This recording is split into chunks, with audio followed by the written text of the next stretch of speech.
On this episode of Pit Stop, we make some bold, if not downright ridiculous, predictions about the upcoming Austrian Grand Prix. We muse about George Russell's future at Mercedes. And we go back in time to speculate about the greatest driver to never win the F1 championship. Welcome to Pit Stop with Don and James. I'm Don. I'm James. How we doing, James? Yeah, man, not too bad. It's another bye week, so I'm rocking my Peterson Automotive t-shirt. So those that you who are in LA, make sure you hit up Peterson Automotive for see some great cars. And if you're not in LA, make sure you hit up your local car museum and see what they got to offer for you. Nice. Yeah, I'm sticking with my Piastri hat and my McLaren shirt that I got from, I don't know, some retail shop at a mall. Actually, the mall here, there's a car museum in the mall that's just by kind of close to my house, and I have never been in there. But if you ever come up this way, James, we'll have to go over there and check it out. Not only because it's a car museum, but they also have a F1 little sim with the little robotic sim that has the suspension and everything. So, Oh, wow. I haven't driven it yet either. Whenever I go by there, I kind of look, and if there's nobody on it, I'm tempted to go, give it a run. But it almost seems like there's always somebody driving it. So maybe we'll just go wait in line and try it out. Yeah, I'd be very into that. And if you ever come down here, Penske has a little museum out here that we could go hit up too. So Nice. it'd be a good time. Well, my my allergies are getting the best of me. Just before we started recording, I had to go put eye drops in my eyes. I was just boasting a little bit to my brother-in-law and saying how this year my allergies haven't been bad, and then the last 2 weeks since I said that to him, my allergies have been terrible. I jinxed myself, so I guess I'm gonna hopefully get through this without making too much allergy, sniffling, coughing, sneezing, whatever. But yeah, we have a cold day today. The weather dropped 20 or 25 degrees here. It's it was cold overnight. We opened all the windows and it got cold here. You guys still in the middle of Phoenix summer? Yeah, it's actually dropped down a good solid 10 degrees for us. So we're only going to hit a high of 96 today as Oh, opposed to 117. So, whoa. Yeah, wow. I guess we're part of the same system, except up here we're actually cool. I was cold. I woke up in this morning and it was cold in my room, so it's kind of nice. It's only going to be for one day though. yeah, same here. It'll go back up to 100 by the time we start the work week. Yeah. Well, we are in between races. We just had the Canadian Grand Prix last week. Next week, we've got the Austrian Grand Prix, the home of Red Bull. And right now, we kind of have some downtime as far as stuff to talk about. I think we will probably look a little bit ahead to Austria at some point here. But when we have downtime, we come up with stuff to talk about. There's always news in F1. There's always stuff to talk about. What do we got on the docket today? Absolutely. So, we are going to discuss who we think is the greatest driver, F1, to never win a championship. And we haven't discussed this beforehand, so we don't know who each other picked. So I think this is going to be interesting, and hopefully we didn't pick the same person. Well, I would like to hear what you have to say first, and mainly because I think you've watched this sport quite a lot longer than I have, and so you might have a little bit better insight about it. And then I can maybe chime in with what you've come up with. So why don't you hit me with it, James? All right. So I decided to go with somebody from my generation, and this might be controversial or not, but I went with Juan Pablo Montoya.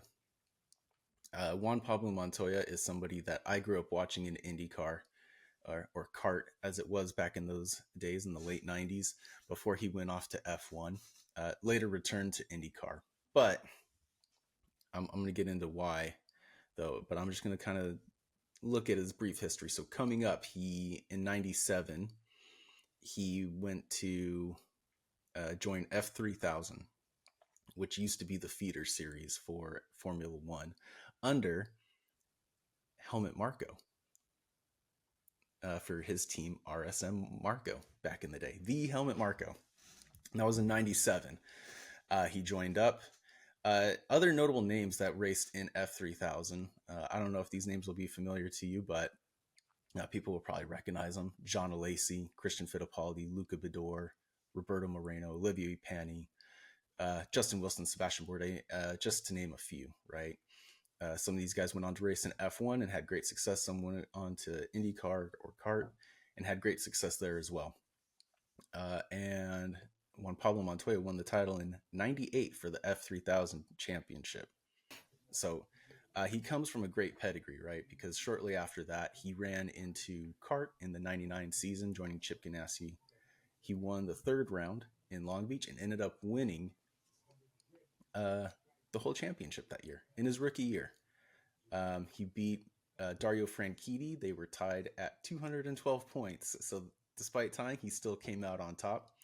He won 3 in a row twice, um, starting at Long Beach, then into Nazareth, which is an oval, and then down into Rio, and then again at Mid Ohio, which is also I think that's an oval too.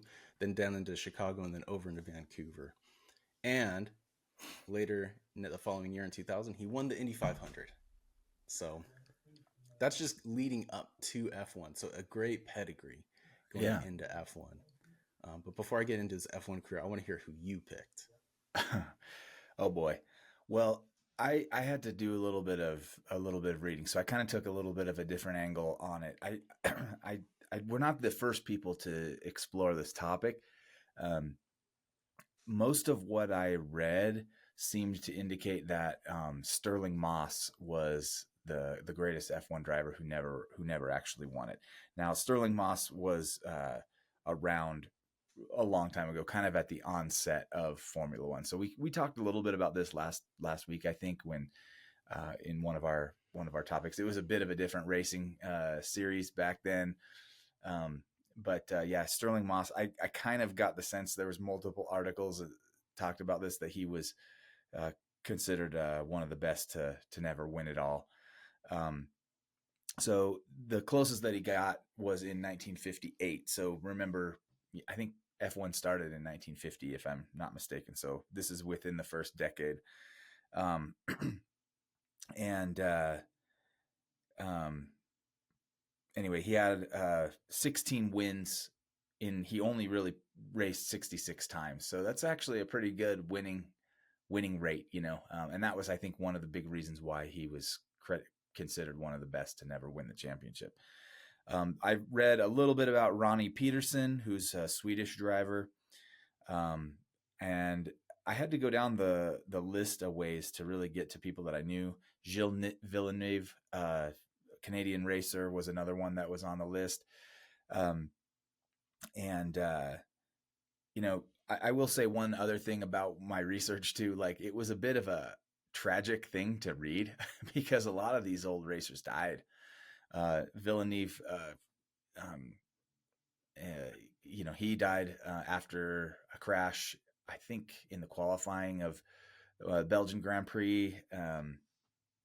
And another racer that was on this list, I'm kind of trying to remember who it was, also competed or was considered one of the greats. Who was that? Anyway, I can maybe come back to that. David Coulthard was closest to, it was also on the list that I read, and he was kind of maybe more of somebody that I'm a little more familiar with, mainly because he calls the races on commentary. But you know, they had to kind of really stretch to make the case for DC. I don't know that he really was maybe one of the greatest.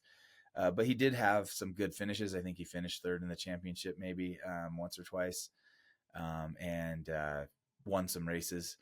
Uh, I Anyway, so I'm giving people a little bit of a history or whatever, other people to investigate. what I did was I looked at the current drivers that I know and thought, okay, who could end up on this list? Because I just reading these, it felt a little bit um, disingenuous for me to chime in, being that I didn't really watch these guys race. And so I loved that you took the Juan Pablo Montoya because you watched him race. That I think that's an honest way to do it. So I thought that it's very possible that we could have a couple racers that we watch now end up on this list. Two of those racers are, I think, could end up being Charles Leclerc and even Lando Norris. Now, I think Lando has a window of opportunity this year. Um, and honestly, that's as far as I'd be willing to project it out. If he doesn't win it this year and they have to go to the new regulations next year, I don't know that Lando continues to lead the pack. It will depend on how good the McLaren is once the new regs are implemented. Yeah, so I sort of did the same thing, right? I think the uniformity across the way is Sterling Moss, right? Because he won, I think it was 16 races over 66 races. So not a bad percentage, right? But he never did win. And you're right, there are some other great names on there like Ronnie Peterson, I think Jackie Ix as well. He never won the championship, despite him being considered, a significantly good driver. And of course, Gilles Villeneuve did pass away before he was able to reach his full potential while driving for Ferrari. You know, he himself being an astounding racer, and of course, father of Jacques Villeneuve, who did go on to win a F1 driver. But maybe I'll look forward just a little bit into Juan Pablo Montoya's F1 career. So he started at Williams, um, and his first season was really rough because he had 11 DNFs that season. that season, but he still finished sixth in the championship. He had three pole positions. He came in second in three races, with a fourth and an eighth position. Um, and I think eighth was his lowest position that season. Oh wow, that's pretty good. But he did get a win in Italy. He almost won the Brazilian Grand Prix until Jos Verstappen, a lapped car, took him out. So it was sort of a really rough season, right? It was marred by mechanical issues, incidents, and you got to remember at that time, um, there was two different tire suppliers, right? There was Michelin and Bridgestone, so there wasn't uniformity in that regard. And the Bridgestones were the superior tires at that time. So there was a lot of factors into why he didn't do as well as he could have, despite him being a really good driver. 2002 finished second overall, and he had 4 DNFs that season, but he had 7 podiums, and he finished in the top 10 with the exception of Hungary. But he had 7 pole positions. So he did have a really good first 2 seasons. Even 2003, he finished third overall. And that season was a really close season because Schumacher had 93 points, Kimi Räikkönen had 91, and then Juan Pablo himself had 82. So he missed out by 11 points. A really close season. And I think that season they were only doing 16 races, 17 races. Way less than we're currently doing now compared to the current calendar. But that was the closest he ever got, man. But that doesn't mean he wasn't a bad driver, right? Because 2003 and 2000 or 2004, all the way down to 2006, 2005 he switched to McLaren. Didn't finish the 2006 season, but he still managed podiums, right? He still had 3 podiums. He had a win in Brazil. That was 2004. 2005 at McLaren, he had 5 podiums, 3 victories, 2 pole positions, finished 4th overall. So he was always right there at the top, right? He had a lot of second place finishes, a lot of third place finishes. But just the way the car was, the politics were at that time, he just could never reach that top step. And it was such a bummer to see because I really like Juan Pablo Montoya. Percentage wise, I could see why people are saying like Sterling Moss and things like that. But just from my generation, I think Juan Pablo Montoya would be the greatest one to not ever win it. Yeah, no, that's definitely a good pick, and all of the other, like, the IndyCar history as well. I mean, um, yeah, I like that pick. I think that's a good one, and I didn't even look. I didn't do any research on Juan Pablo Montoya during this. So good, nice one, good pick. I did realize why I wasn't finding my notes really quickly on my Leclerc. This is a lesson for our listeners. I um I was looking in my notes on my phone, which is where I usually put these notes, but I just somehow, when I was doing this research, I was like, "Oh, I have it open on a Safari tab," and I'm like, "I know I read this." Anyway, sorry. So yeah, again, I agree. Like, it seems like the Sterling Moss thing, that, I mean, the one of the articles that I read about it was on Top Gear. So they have a website, and they did this analysis, so people can compare their Top Gear read, if people like Top Gear. I'm not actually, I don't even really watch that show, but I know it's hugely popular, and I've watched a couple episodes here and there. I can't But believe anyway, you here's just some said of the that. stuff that I found about Norris and Leclerc. And I did go down a bit of a rabbit hole, but so I'll try to keep it tight. But Norris, and this might be out of date, but he had 6 wins at the time that this statistics was, 6 wins, 34 podiums, 11 poles. I think he's up to 8 wins now. I could be wrong about that. Um, and 16 fastest laps. And Leclerc had 8 wins, 46 podiums, 26 poles, 10 fastest laps. So Leclerc and Lando both have, significant number of wins, lots of podiums, um, several poles. I mean, 26 poles, that's a pretty stinking good uh, record for Leclerc. Um, and one of the other things that I came across is, I just wanted to talk about this rabbit hole really quick. um, while I was doing this research, I noticed that Daniel Ricciardo, who is a favorite topic of mine on this show, he's one of my favorite F1 personalities. I've talked about him several times, about like coming back to drive that second Red Bull because nobody else is doing anything with it anyway. This was kind of shocking to me. He has more retirements than he has podiums, which is kind of crazy. But yeah, so anyhow, I feel like Leclerc and Lando are both kind of in the possibility of ending up on a list like this. They're both fantastic drivers. I feel like Leclerc, his team has gotten in the way. I don't know what you think about that, but I feel like Ferrari's strategy has been questionable for many years, and then their car has just been kind of like on the cusp of being one of the top cars, but hasn't actually been the top car since I've been watching anyway. So, I don't know. I think he's maybe the most in jeopardy. I think Lando's got a legit shot to win it this year, and if he does, then he won't be on that list, right? He'll be a champ.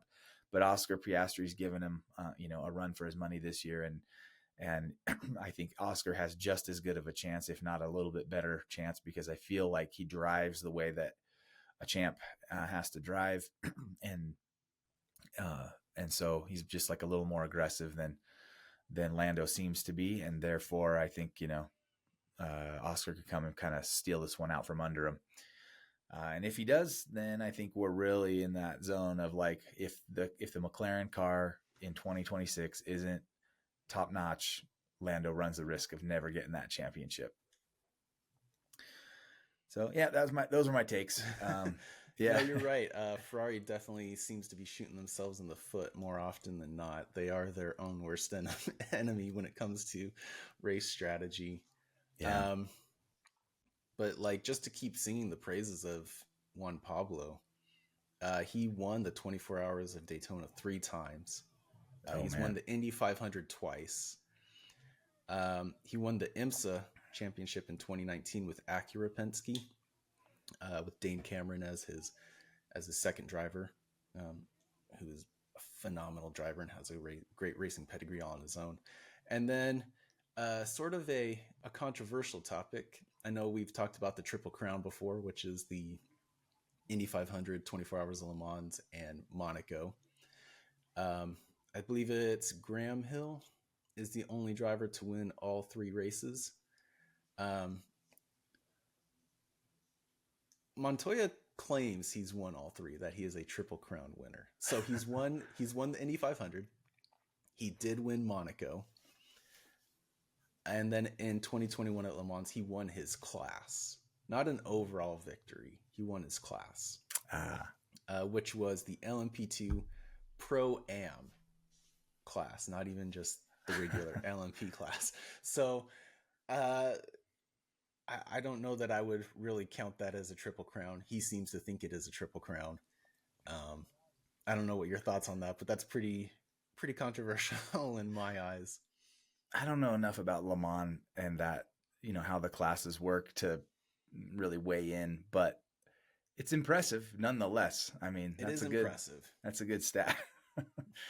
um, yeah, and Yeah. probably a good reason to, you know, have him on that list. Yeah, and you got to remember, right, the class of drivers he was racing in F1. So in 2001, when he started, that was also Alonso's first year, who went on to be a double world champion. And then also Kimi Räikkönen started that year to become a world champion. But that was the years when Ferrari was just dominant with Michael Schumacher, right? And then later Rubens Barrichello came in and gave everybody a good run for their money and was a great second driver. So I mean, his class was a tough class, right? Barrichello was on the list to that Top Gear published as well. So yeah, I mean he was going up against some big names. Yeah.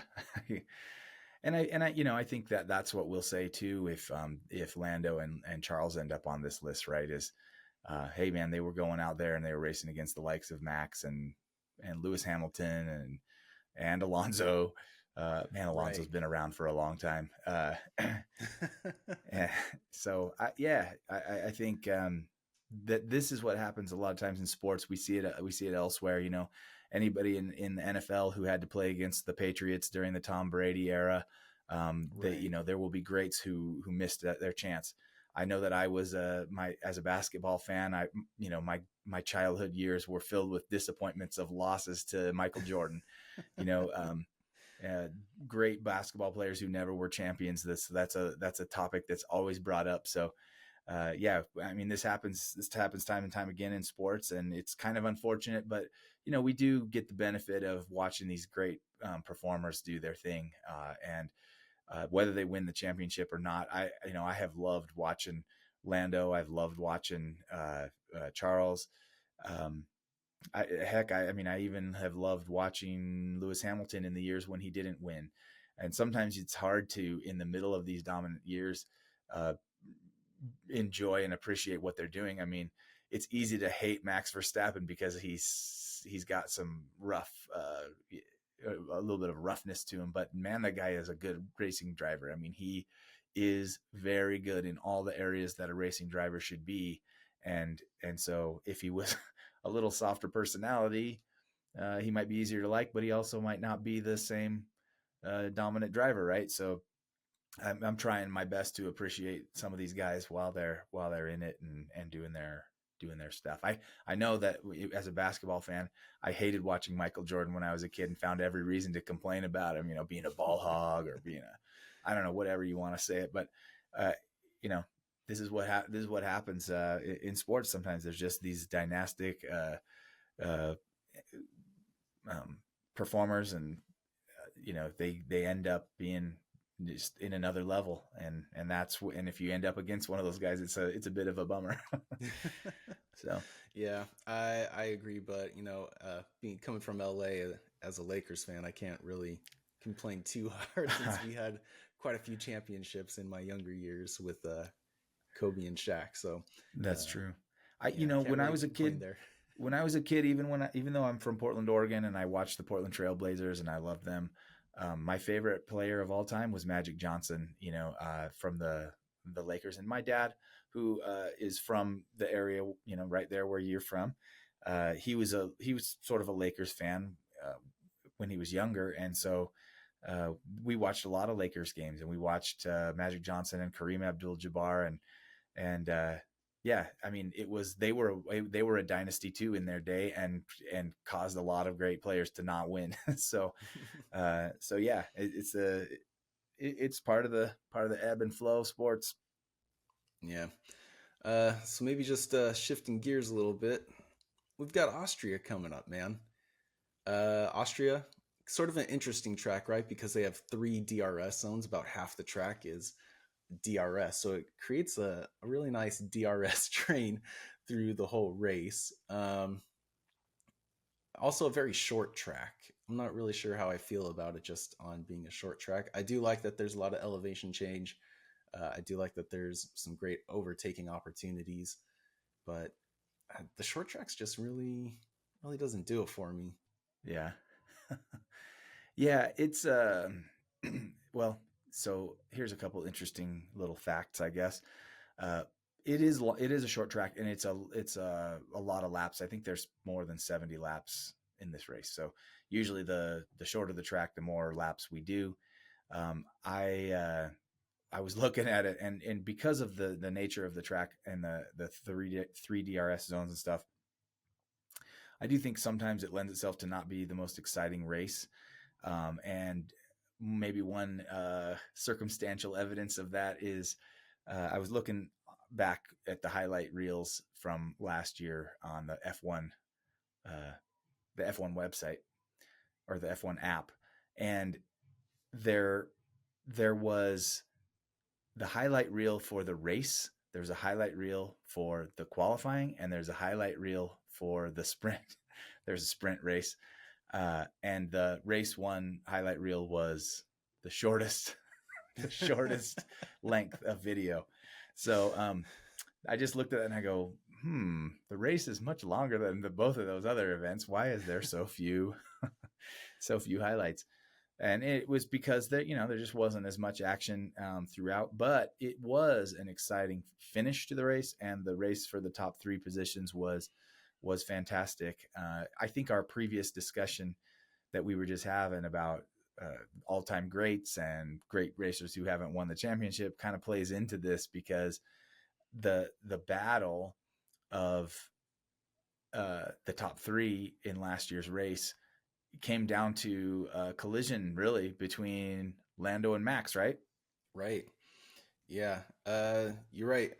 Sort of a really tight run coming up into. I made a note of it. So sort of lap 55 towards the end is where Norris really starts bringing the challenge to Max after Max has a slow pit stop.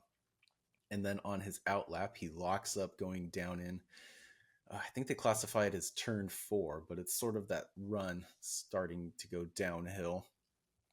Um, and lap 64 is where they come together at the top of the hill at turn 3. Both getting punctures on their back tires. Norris is back right, Max is back left. Max sort of does something a little cheeky and cuts him off and forces Norris onto the grass after they both have punctures, which is a little aggressive. Um, Max gets a 10-second penalty for causing the collision. He edged out Norris and, basically pushed him off the track to cause that collision. And Norris got a 5-second penalty and ultimately ended up retiring. So it was a rough one to watch, because then Russell takes P1, wins the race. Piastri in the closing laps passes Sainz for P2. So drama right to the very end. Yeah. And despite, them both getting punctures, Max went on to still finish P5 with that 10-second penalty, and there were no safety cars called. So it was a totally green race throughout the whole thing. Yeah, it was wild. I mean, and that was probably half of the highlight reel that was on for the race, is the crash and the attempts at overtake. I feel as if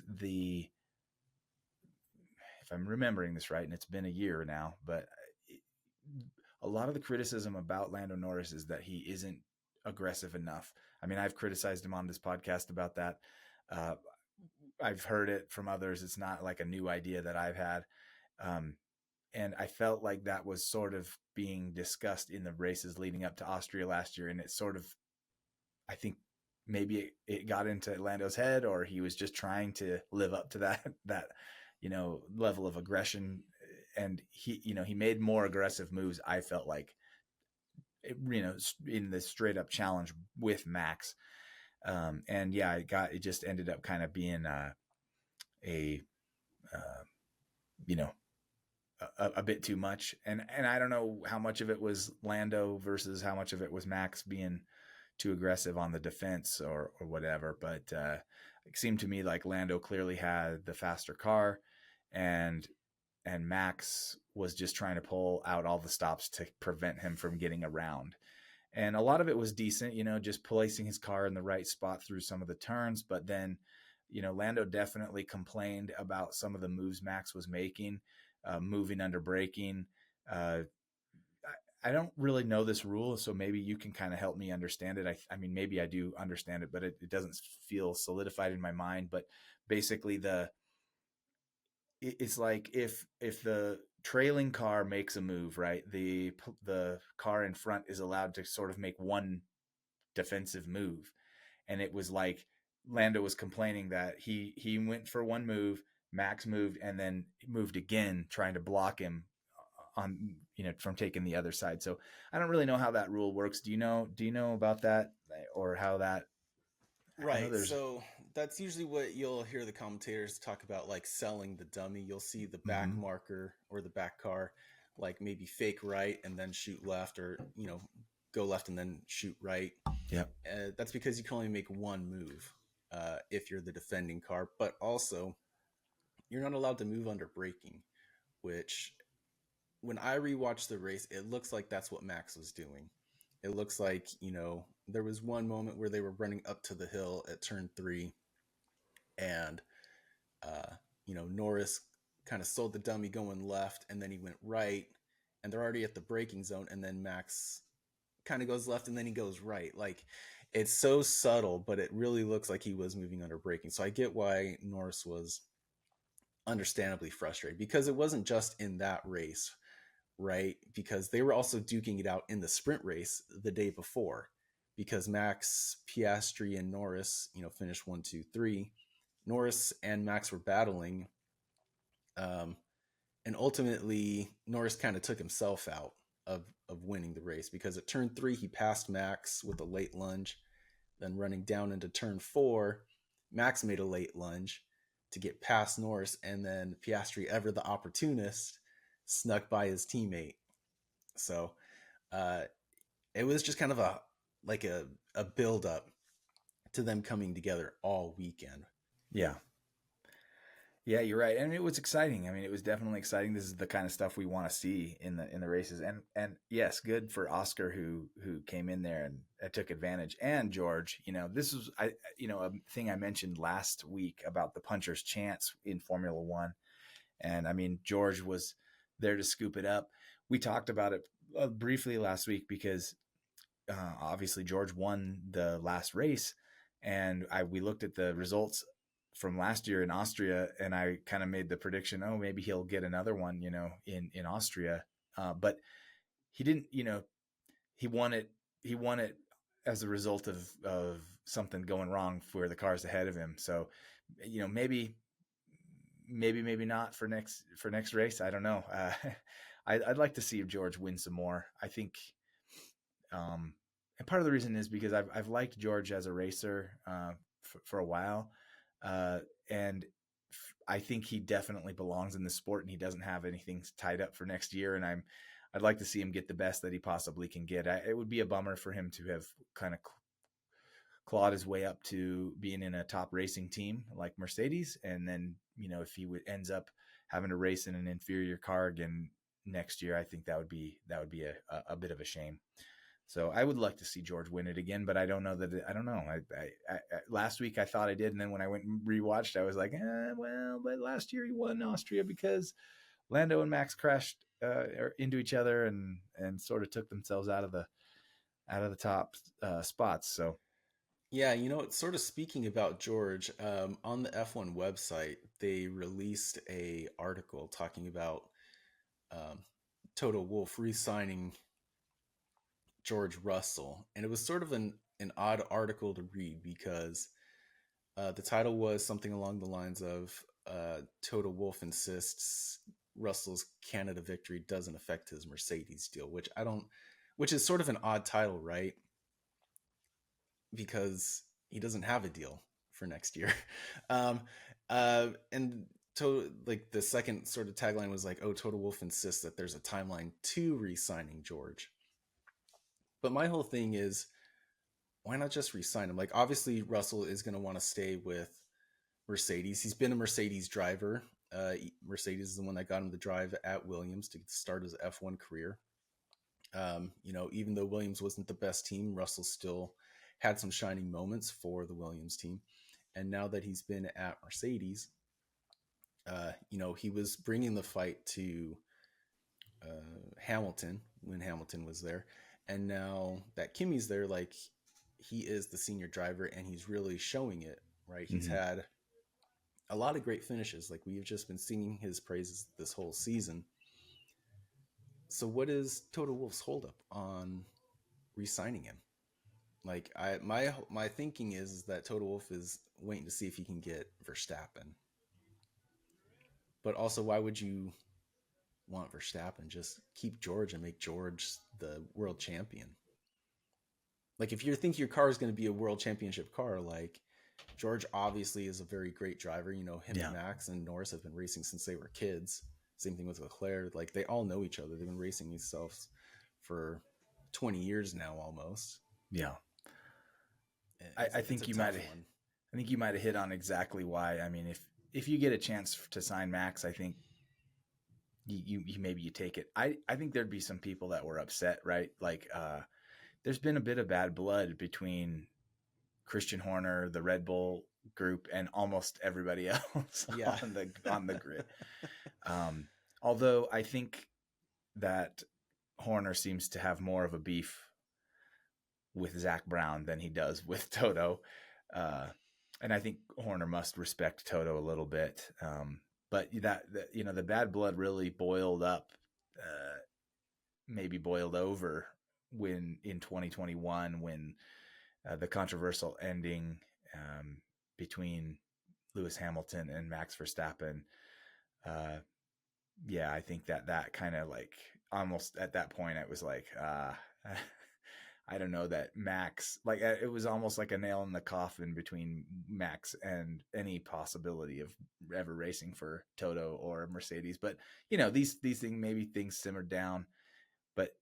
But yeah, I think that would also be a bit of a slap in the face of Red Bull and Horner and Helmet if Toto poached poached Max. That would be something. I do like George. I don't know. I like George, but it's one of those scenarios where I wonder we wonder what will happen if he's given the top car, and can Mercedes give him that top car. I don't know. I guess I don't know what to think of him. George is another one that could end up on the list we talked about earlier, where he's a great driver and just never quite uh, ends up being the champ. I don't know, but I think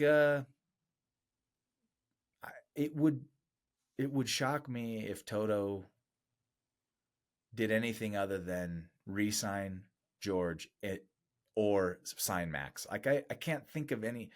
I guess maybe the other thing would be like if somehow, some way, Lewis Hamilton came back, because I do Yeah. think there was a bit of a bromance between Toto and Lewis.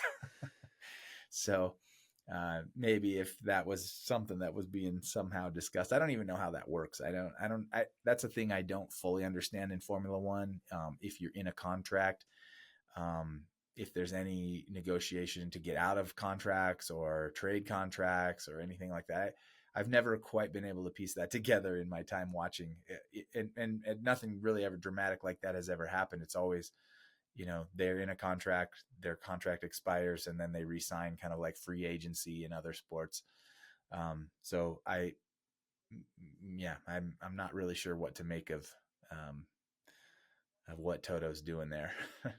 Yeah, well, there's usually like a buyout clause or a re-sign clause somewhere in there. So I mean, if Toto has the opportunity to sign Max, I don't think Toto would have any problem paying the buyout from Yeah. the remaining part of Max's contract. Yeah, And you're I'm probably sure right. I mean, we all saw how much they were paying Lewis Hamilton. I'm sure he would have no problem matching that for Max. So, uh, sort of a tough one. I really hope George Russell gets the re-sign. He is sitting fourth in the championship at the moment.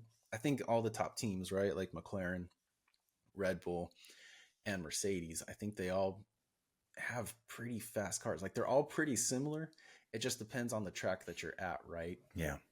The Red Bull might be slightly disadvantaged, but Max is such a great driver that I think he still has a victory under his belt, two victories under his belt this season. Two. Yeah. Um, yeah, I mean, he had a bad race in Spain. Um, wasn't really his fault, was his fault, depending on how you look at it. Um, but he hasn't finished outside the top 10. Like he's still bringing the fight to the McLaren boys who are running 1 and 2. So, uh, fingers crossed for George. I really want George to stay at McLaren. I think, or Mercedes. I think he deserves it. He's a great driver. Yeah. Yeah. I'm not going to dispute that there at all. He has done a fantastic job, and I feel like he's risen to every occasion that's come to him. He got the chance to drive as a reserve driver, or he, if I'm remembering right, a few years back before he joined Mercedes, he was with Williams, and like Bottas couldn't drive or something one race for Mercedes, and he got in, and or it might have been Lewis Hamilton. I can't remember which one, but he got the chance to drive the Mercedes. Did a good job when he was given the opportunity. Moved up to the Mercedes team, has performed well, behind Lewis Hamilton, and now as the lead driver. I think he's at the very least they have to look at the results and say he's getting the most out of the car. He's won a couple races, so yeah, I think we fingers crossed to see him re-signed by Mercedes. If not Mercedes, I don't know what other opportunities could come to be in a top car, but I'm just hoping he ends up in another top car and keeps getting the chance to see if he's got championship material, because I think he's good. Yeah. Well, jumping back just into Austria, there is no sprint race this weekend. Last year there was. There's no sprint this weekend. Is there any bold prediction that you would like to make going into Austria?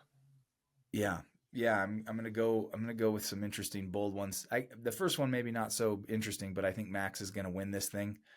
Um, Only reason that's a bold prediction is that he hasn't won the last couple of races, if I'm not mistaken. But he I think he's going to get back to the top step. So I'm looking forward to seeing if he pulls that off. And then my other one is that I don't think Lando Norris. I think Lando Norris is going to finish outside the top five, which is, he's been doing really well, but I think he's going to finish outside the top five. Um, I don't have a great basis for that. I'm just trying to be bold. Maybe Max and Lando come together again.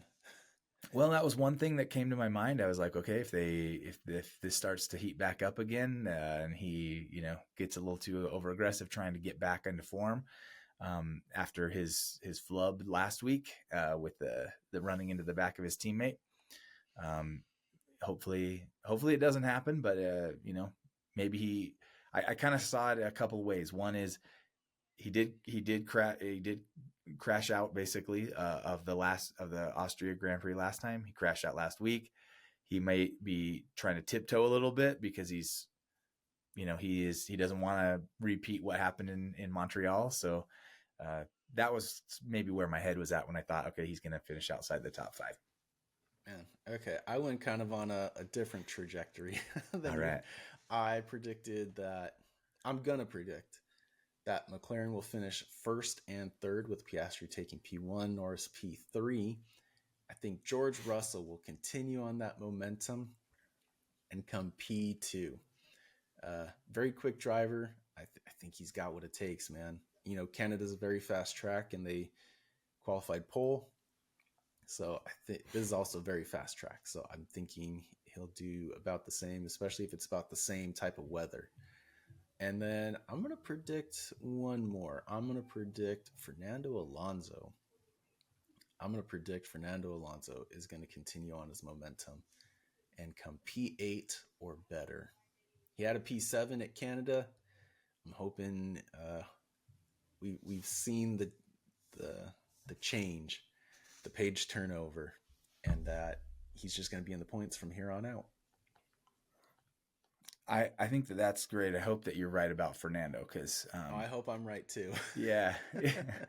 Well, you know, Fernando, I don't know what was going on at the beginning. It was like a snake bit beginning to this season.